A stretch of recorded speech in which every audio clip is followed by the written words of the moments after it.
Karaniwan ang lumalaban sa super lightweight division ang Pinoy ay bumaba ito ng timbang sa super featherweight division at nagbawas nga ito ng mahigit sa 3 kilo kung saan nga sa kanyang laban na naganap doon sa Osaka, Japan ay nakaharap ng ating pambato ang isang Japanese fighter na si Yuna Hara. Halos 2 minuto ring nagsusukatan ang dalawa nating mandirigma mga bay bago kumonekta ng mga pagsuntok.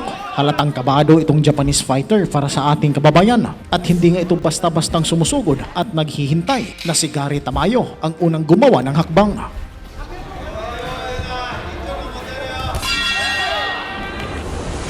Isang suntok nga lamang ang pulidong tumama sa nakaraang round mga bay mula sa Japan at pagpasok nga dito sa pangalawang yugto ay unti-unti nang nag-init ang dalawa at nagpapalitan ng mga kombinasyon at sa pangangalahati nga ng round 2 ay unang nakatama ng pulido itong kalaban ng Pinoy.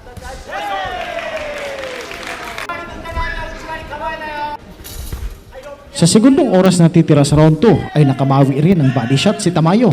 Bagamat nagpapalitan lang ng mga power punches ang dalawa, ay mahirap sabihing may nakakalamang na sa kanila. Nasa round 7 na nga tayo ng laban mga bay at nananatiling defensive fighter itong Hapon. Nag-aabang lang ito para kumounter sa mga galawan ni Gary Tamayo. Kung kaya naman mas binabuti ng Pinoy na mas lalong i-pressure itong kalaban. Pero hindi nga ito ganun kadali dahil sa yumuyuko nga itong matangkad na Hapon sabay yakap sa ating pambato.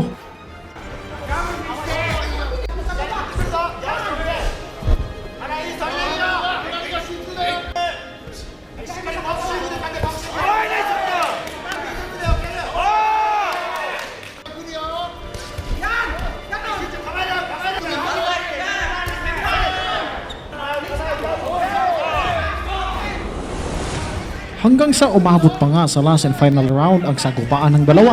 Wala pa nga rin malaking pagbabago sa galawan ng dalawang mandirigma at patuloy lang rin ang pagdadive ng suntok ng Pinoy dito sa kanyang katunggali.